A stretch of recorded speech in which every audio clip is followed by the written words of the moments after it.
Waalaikumsalam warahmatullahi wabarakatuh. Selamat siang, salam sejahtera untuk kita bersama. Bapak Ibu yang kami hormati, kami dari bidang mutasi dan promosi mendapat giliran untuk mengisi materi pada siang hari ini. Semoga Bapak Ibu dalam keadaan sehat dan dapat mengikuti materi dari kami sampai dengan waktu yang telah ditentukan. Bapak Ibu kami hormati, bidang ini akan menyampaikan beberapa hal, yaitu pertama tentang SKP, kemudian selanjutnya tentang mutasi, selanjutnya tentang pangkatan, kemudian terakhir masih ada waktu nanti kita masukkan dalam materi disiplin pegawai. Untuk yang pertama, untuk menghemat waktu, kita mulai dari sesi pertama itu tentang SKP yang akan dipandu oleh Ibu Uri. Kepada Bu Uri kami silakan, dan kepada Bapak Ibu selamat mengikuti. Terima kasih. Silakan Bu Uri.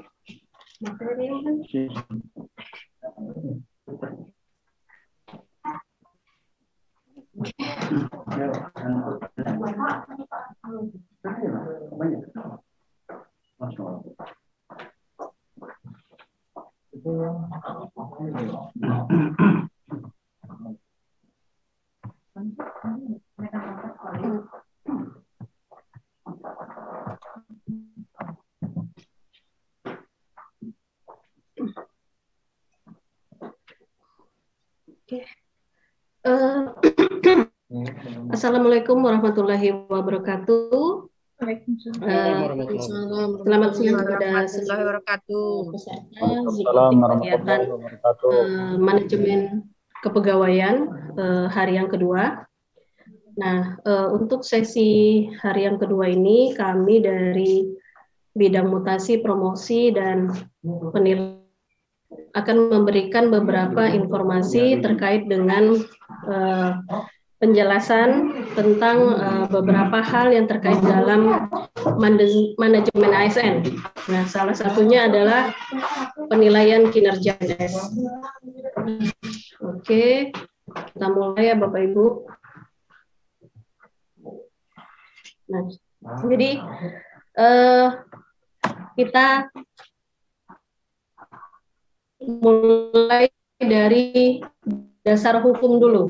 Nah, Bapak Ibu, yang pertama adalah Undang-Undang Nomor 5 Tahun 2014, itu ada di Pasal 78, kemudian di PP 11 Tahun 2017 tentang manajemen PNS, dan itu ada di Pasal 30. Nah, dengan dasar hukum inilah kemudian muncul peraturan perundangan terkait penilaian kinerja PNS. Yang pertama itu Peraturan Pemerintah Nomor 30 Tahun 2019 tentang penilaian kinerja PNS. Kemudian yang kedua, aturan pelaksanaannya adalah Peraturan Menteri Pendayagunaan Aparatur Negara dan Reformasi Birokrasi Nomor 8 Tahun 2021. Nah, untuk tahun 2021 itu sudah mulai kita terapkan ya Bapak Ibu. Semua peserta juga sudah melakukan penyusunan SKP berdasarkan PP yang terbaru ini pada periode kedua, yaitu bulan Juli sampai Desember 2021. Nah, untuk apa sih kita melakukan penilaian kinerja gitu ya? Yaitu untuk menjamin objektivitas pembinaan PNS yang dilakukan berdasarkan sistem prestasi dan siskarir. Jadi nanti penilaian kinerja yang dilakukan oleh atasan langsung, dalam hal ini pejabat penilai kinerja, itu akan menilai capaian target SKP Bapak Ibu dan perilaku kerjanya seperti apa. Jadi memang ada sedikit perbedaan dari PP yang lama, yaitu PP 46 tahun 2011. Oke, lanjut. Nah, penilaian kinerja ini merupakan salah satu tahapan dari sistem manajemen kinerja PNS, yaitu ada 4 tahapan. Yang pertama itu perencanaan kinerja. Nah, di sini tentang penyusunan SKP, caranya seperti apa, mekanismenya seperti apa, itu ada dalam tahapan yang pertama, yaitu perencanaan kinerja. Nah, kemudian yang kedua adalah pelaksanaan, pemantauan, dan pembinaan kinerja. Kemudian yang ketiga adalah penilaian kinerja. Kemudian yang terakhir adalah tindak lanjut. Tindak lanjut ini akan menindaklanjuti dari penilaian kinerja yang sudah dilakukan. Lanjut. Nah, ini kita masuk pada tahapan yang pertama, yaitu perencanaan kinerja. Kinerja adalah hasil kerja yang dicapai oleh setiap bentar dulu ya.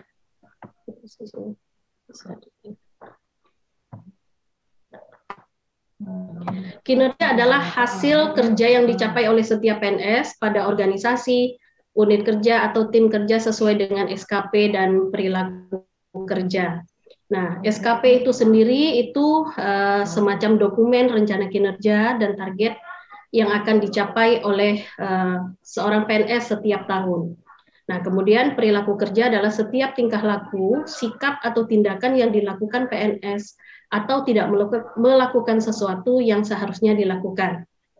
Jadi, inilah unsur-unsur yang nanti akan dinilai di dalam penilaian kinerja, SKP dan perilaku kerja. Nah, seperti yang sudah kami pernah sampaikan pada saat coaching klinik ya, waktu itu di bulan Juni kalau tidak salah, itu bagaimana cara menyusun SKP. Jadi penyusunannya itu dilakukan secara berjenjang, mulai dari pejabat pimpinan tinggi setingkat eselon 2 sampai turun ke pejabat administrasi, kemudian ke pejabat fungsional dan pelaksana gitu ya, dengan memperhatikan tingkatan jabatan pada instansi pemerintah. Nah, setelah dokumen rencana SKP itu dibuat, maka SKP ini harus direview dulu Bapak Ibu oleh pengelola kinerja. Nah, pengelola kinerja ini adalah jabatan fungsional. Selama jabatan fungsional pengelola kinerja ini belum ada, maka itu ditetapkan oleh tim pengelola kinerja yang dibentuk daerah. Nah, tim pengelola kinerja ini yang harus mereview apakah rencana SKP yang sudah dibuat oleh masing-masing pegawai itu sudah sesuai dengan mekanismenya atau belum, gitu ya. Oke.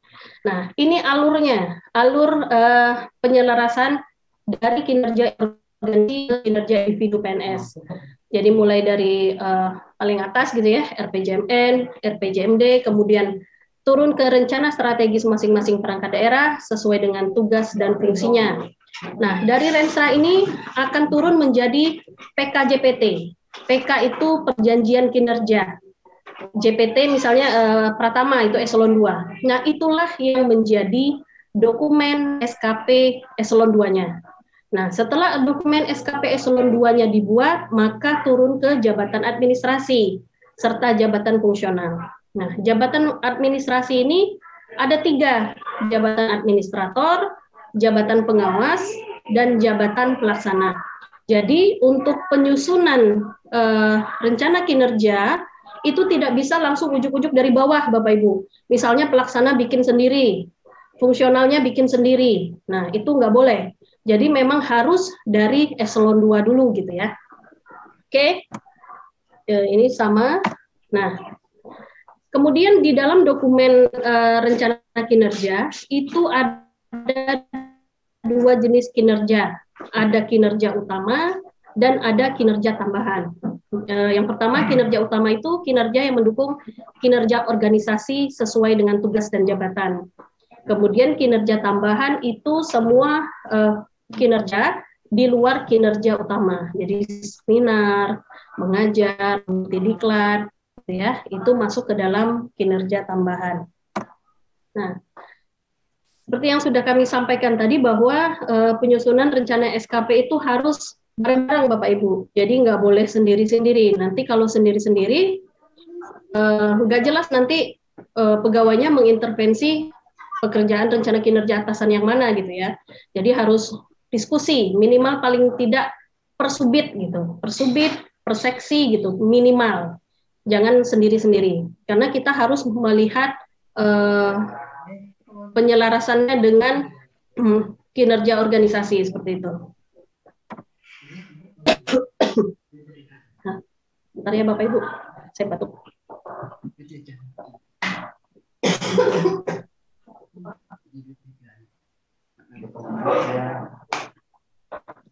Maaf Bapak Ibu, lagi batuk. Jadi seperti yang sudah Bapak Ibu lihat di sini,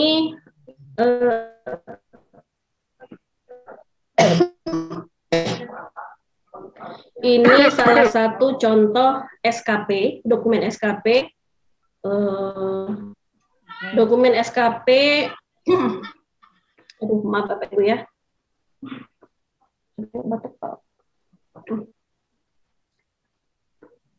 Bisa di skip bentar ya Bapak Ibu ya. Bentar. Batuk.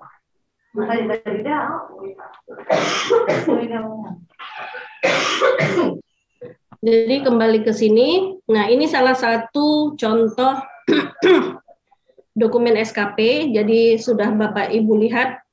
Ini tentunya teman-teman sudah mengisi ini ya untuk periode kedua Juli Desember. Nah, jadi di bagian atas itu ada nama instansi sebelah kiri. Kemudian periode penilaian itu ada di kanan atas, kemudian ada informasi tentang pegawai yang dinilai, kemudian juga pejabat penilai. Nah, di situ ada rencana kinerja atasan langsung yang diintervensi. Jadi, rencana kinerja Bapak Ibu itu ada di kolom 3. Nah, berbeda dengan PP yang lama, PP 46 tahun 2011, kalau untuk yang terbaru ini, rencana kinerja yang dibuat oleh Bapak Ibu itu harus berupa output. Nah, kalau dulu di PP yang lama itu menggunakan bahasa aktivitas. Bahasa aktivitas itu misalnya mengetik, merumuskan, kemudian menyusun. Nah, seperti itu. Nah, untuk di PP yang terbaru ini, rencana kinerjanya sudah berupa output. Apa yang akan kita hasilkan dalam satu rencana kinerja yang sudah kita rencanakan. Nah, ini semua sudah sangat lengkap Bapak Ibu aspeknya. Nah, aspek dari rencana kinerja ini ada kuantitas, kualitas, waktu. Nah, kalau ada biaya boleh dimasukkan biaya. Jadi sudah sangat lebih lengkap dibandingkan dengan SKP yang lama seperti itu ya. Oke, lanjut. Nah, ini format review SKP. Jadi kemarin kami juga sudah membuat surat, membuat surat kepada seluruh perangkat daerah untuk segera melaporkan kepada kami proses review SKP-nya Bapak Ibu. Nah, cuman masih banyak yang belum melaporkan kepada kami. Kami masih menunggu gitu ya. Oke.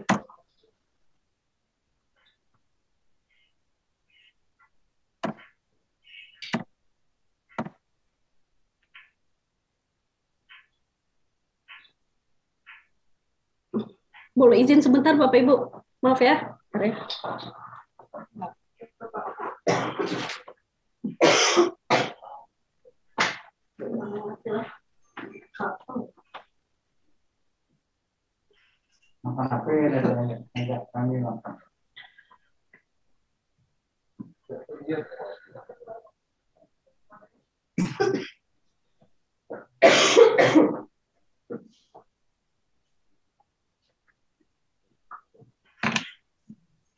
Oke. Aduh, maaf nih Bapak Ibu. Kemudian yang kedua, setelah penetapan SKP tadi, itu kemudian kita masuk ke dalam tahapan yang kedua, yaitu pelaksanaan, pemantauan, dan pembinaan kinerja. Nah, pelaksanaan, pemantauan, dan pembinaan kinerja ini dilaksanakan setelah penetapan SKP. Artinya Bapak Ibu sudah tahu apa yang akan dilakukan pada tahun berkenaan. Nah, misalnya Juli kemarin Bapak Ibu sudah membuat rencana kinerja untuk periode kedua. Nah, itu bisa dilakukan setelah penetapan SKP, dan kita juga sudah menginput ke dalam aplikasi kinerja gitu ya. Nah, di sini peran pejabat penilai kinerja, yaitu atasan langsung, itu sangat penting Bapak Ibu untuk memantau apakah bawahan sudah melaksanakan target rencana kinerja itu sesuai dengan targetnya, realisasinya seperti apa gitu ya. Nah, itu harus dipantau. Nah, ketika misalnya di sepanjang perjalanan pelaksanaan ternyata diketahui bahwa bawahan itu sering tidak mencapai target, kemudian sering mengubah target seperti itu dari bulan ke bulan, nah itu bisa menjadi acuan untuk pejabat penilai kinerja untuk melakukan pembinaan kinerja. Nah, di mana masalahnya gitu ya, sampai bawahan ini tidak mencapai target yang sudah ditetapkan secara bersama-sama. Jadi peran pejabat kinerja, terutama S4, eselon 3 gitu ya, eselon 2 itu sangat penting dalam proses pemantauan dan pembinaan kinerja. Oke, lanjut ke penilaian kinerja. Nah, seperti yang sudah kami sampaikan Bapak Ibu, bahwa unsur penilaian kinerja ini ada dua, yaitu nilai SKP dan perilaku kerja.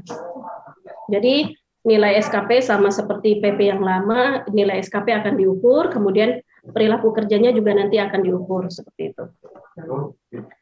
Nah, ini, jadi nilai SKP itu diperoleh dengan cara membandingkan target kinerja dengan nanti realisasi. Nah, jadi karena di PP yang terbaru ini ada rencana kinerja, kemudian ada aspek IKI, maka itu kita akan melihat ketercapaian target IKI-nya, mulai dari ketercapaian aspek kuantitas, ketercapaian aspek kualitas, waktu, dan biaya, seperti itu ya. Jadi nanti ini pun ada normanya Bapak Ibu. Nah, capaian IKI-nya, ketika misalnya tercapai kurang dari 101%, ini kategorinya sangat baik. 100% baik, semakin ke bawah itu semakin kecil. Nah, ini nanti ada rumusnya, kita nanti bisa pelajari dari Permenpannya, seperti itu ya. Oke, nah, berbeda dengan penilaian perilaku kinerja yang PP yang lama. Kalau di PP yang lama itu kemarin masih ada unsur integritas. Nah, untuk yang penilaian perilaku kerja berdasarkan PP 30 dan Permenpan RB nomor 8 dan tahun 2021 itu ada 5 perilaku kerja. Nah, integritasnya itu sudah dihapuskan dan digantikan dengan yang 5 ini gitu ya. Ada orientasi pelayanan, komitmen, inisiatif kerja, kerjasama. Dan yang terakhir kepemimpinan. Jadi kalau kepemimpinan itu yang perilaku kerja nomor 5 itu khusus untuk jabatan struktural. Jadi misalnya kalau guru yang diberikan tugas tambahan sebagai kepala sekolah itu kepemimpinannya tidak ada ya, karena itu kepala sekolah sebagai tugas tambahan. Jadi fungsional pelaksana itu hanya 4 saja, sedangkan untuk jabatan struktural, eselon 2, eselon 3, eselon 4 itu perilaku kerjanya ada 5. Orientasi pelayanan, komitmen, inisiatif kerja, kerjasama, dan kepemimpinan. Nah, kelima perilaku kerja ini juga ada levelnya Bapak Ibu.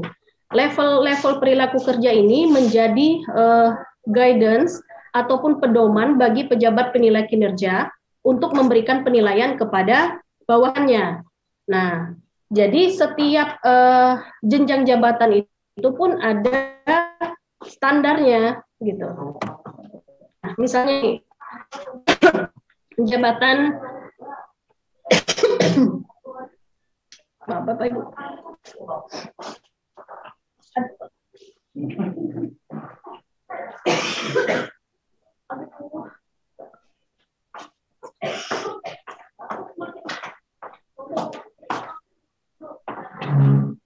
Jadi nanti yang akan memberikan penilaian adalah pejabat penilai kinerja. Untuk PP 30 ini Kecil suaranya.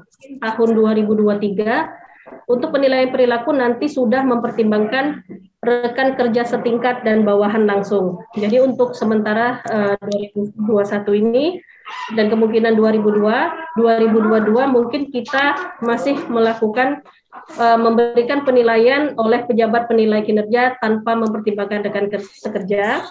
Insya Allah di tahun 2023 itu sudah menggunakan pertimbangan rekan kerja setingkat dan bawahan langsung. Nah, jadi nanti untuk penilaian perilakunya itu ada 3 level yang berada sesuai standar, kemudian di atas standar dan di bawah standar. Oke. Nah, ketika nilai SKP itu sudah didapatkan, nilai kerja juga sudah didapatkan, maka inilah yang akan terakumulasi menjadi penilaian kinerja Bapak Ibu. Nilai akhirnya itu nanti akan ada kategori tersendiri, misalnya 110 sampai 120 itu kategorinya sangat baik. Kemudian 90 sampai 100 itu baik. Nah, yang belum mute itu kategorinya semakin kurang. Nah, penilaian kinerja inilah yang nanti akan menjadi dasar tindak lanjut dari pejabat penilai kinerjanya. Harapan kita semua semoga penilaian kinerja kita memang benar-benar dilakukan secara objektif sesuai dengan capaian SKP maupun penilaian perilaku kerjanya. Kemudian tindak lanjut. Nah, ini adalah proses dari tahapan manajemen kinerja PNS yang terakhir. Nah, ini akan dilakukan ketika kita sudah melakukan pelaporan kinerja. Gitu. Nah, pelaporan kinerja, kemudian penghargaan dan sanksi, gitu ya. Nah, pelaporan kinerja. Nah, ini kita membuat pelaporan kinerja hasil dari penilaian kinerja kita selama 1 tahun. Nah, dokumen penilaian kinerja ditandatangani oleh pejabat penilai kinerja. Kemudian dari pejabat penilai kinerja kemudian diberikan kepada bawahan, kemudian ditandatangani paling lambat 14 hari, gitu ya. Nah, kemudian hasil pelaporan kinerja yang sudah Bapak Ibu lakukan, terutama yang di Perpika, kemudian yang sudah dari para pegawai, itu nanti biasanya meminta laporan penilaian kinerja Bapak Ibu. Nah, kami meminta itu sebenarnya bukan tanpa alasan Bapak Ibu, karena penilaian kinerja ini akan dilaporkan kembali ke Badan Kepegawaian Negara dan juga Menpan. Nah, ini akan kami input ke dalam aplikasi Elakin yang memang sudah disediakan IKN. Jadi nanti nama kita, hasil penilaian kinerja kita akan tercatat di pusat. Gitu. Nah, dokumen-dokumen penilaian kinerja ini dapat digunakan sebagai acuan oleh pejabat yang berwenang dalam hal menindaklanjuti permasalahan yang ditentukan dalam penilaian SKP dan perilaku kinerja, memberikan penghargaan maupun pengenaan sanksi ketika misalnya hasil penilaiannya sangat buruk tadi ya, kurang, sangat buruk dan lain sebagainya. Kemudian mengidentifikasi dan merencanakan kebutuhan pendidikan atau pelatihan dan lain sebagainya. Nah, penghargaan. Nah, penghargaan juga dapat diberikan kepada rekan-rekan pegawai yang memiliki penilaian kinerja yang sangat baik. Misalnya diikutsertakan dalam program kelompok rencana suksesi. Ini yang nanti akan mengukur talenta-talenta yang mempunyai kompetensi dan penilaian yang baik. Nah, prioritas untuk pengembangan kompetensi. Kira-kira kompetensi apa lagi yang mau dikembangkan oleh pegawai yang bersangkutan. Kemudian penghargaan-penghargaan yang lain sesuai dengan ketentuan yang berlaku. Nah, sanksi. Nah, ini sanksi diberikan atas hasil penilaian kinerja ketika misalnya penilaian kinerjanya sangat kurang gitu. Kemudian dari perilakunya maupun dari capaian target SKP-nya. Baik Bapak Ibu, lebih seperti itu materi khas penilaian kinerja yang bisa kami sampaikan. Jadi kami mau minta maaf kalau misalnya sepanjang penjelasan tadi banyak yang di skip ya Bapak Ibu ya, karena kebetulan saya juga kondisinya kurang baik, kemudian koneksi yang kurang baik juga tadi. Kami kembalikan ke moderator Pak Okta.